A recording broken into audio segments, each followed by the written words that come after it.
Tout au long de l'année, nous allons suivre l'évolution du jardin de Fernanda, paysagiste. Elle nous invite à venir s'y promener et nous dévoile ses bonnes astuces pour l'aménager et l'entretenir.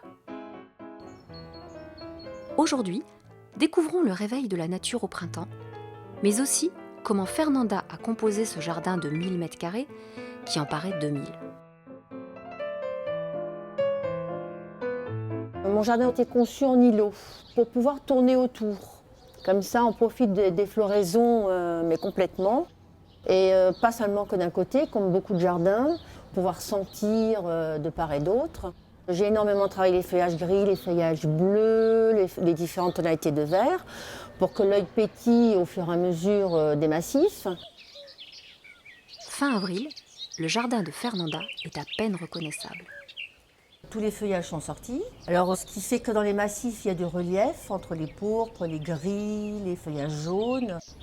Voilà, ce qui est intéressant dans un jardin, c'est de voir les volumes, les plantes monter et pas toutes d'un coup à la même hauteur en saison.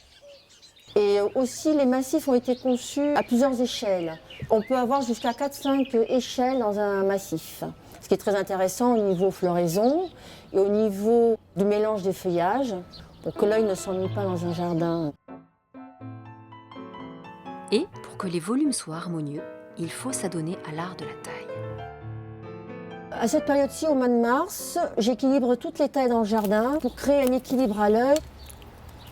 J'essaie le plus possible de respecter la forme de l'arbuste pour que son voisin ait la place de s'épanouir et de fleurir. Et ensuite, en cours de saison, le secret consiste à maîtriser l'explosion de la végétation. Je fais très attention que la lumière pénètre dans les chemins, pour pas que les branches se gênent entre elles, créer des arches naturelles. Et du coup, j'interviens pratiquement au quotidien, comme ici. Je coupe régulièrement, me baladant. Je coupe les petits bouts, comme ça, j'ai pas une somme de boulot extraordinaire. Voilà, je me balade et je coupe. Je maintiens tous les volumes.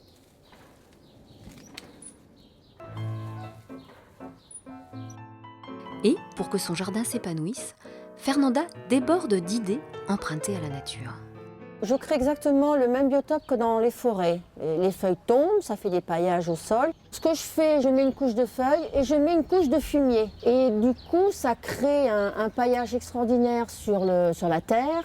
Et aussi de faire ce système-là fait que la terre a un peu plus de consistance. Du coup, ça retient plus l'eau. C'est un système pour consommer moins d'eau et surtout pour créer de l'humus pour les plantes, pour leur donner de la nourriture de manière naturelle et qu'elles en aient constamment toute la saison. Et pour que l'entretien du jardin soit minime, ce n'est pas compliqué, écoutez. Alors moi, je ne bine rien. C'est les vers de terre qui ont fait tout le travail. Ils ont mangé tout ça, ils ont enfui tout ça. Voilà, la binette ne travaille pas ici. C'est les animaux qui travaillent à ma place. On travaille en harmonie. Et d'ailleurs, Fernanda en attire d'autres. Dans la même logique aussi, ce que je fais, c'est que je mets pas mal de graines pour les oiseaux, pour les attirer, surtout les troglodytes, les mésanges, etc. Parce que du coup, elles mangent tous les pucerons sur les rosiers. Elles font le travail à ma place, ce qui est très intéressant. Je n'utilise aucun produit. Ils ont le gîte et le couvert, les oiseaux. Et justement, pour protéger les rosiers des maladies, Fernanda utilise un ingrédient inédit. Alors, ce que je fais, c'est que je traite toutes les semaines au lait sur les feuillages. Le lait, c'est très intéressant, c'est un produit qu'on a dans le frigo. Ce qu'il faut, c'est du lait entier parce que le lait entier est beaucoup plus gras et il colle bien aux feuilles. Ça asphyxie le champignon. Et du coup, c'est très efficace. Les rosiers sont beaux, n'ont pas d'odium. Et ce ne sont pas les seuls à être beaux. En quelques semaines, le jardin s'est métamorphosé, riche de couleurs, de floraisons, de surprises, à chaque détour de massif. S'y promener est un vrai plaisir.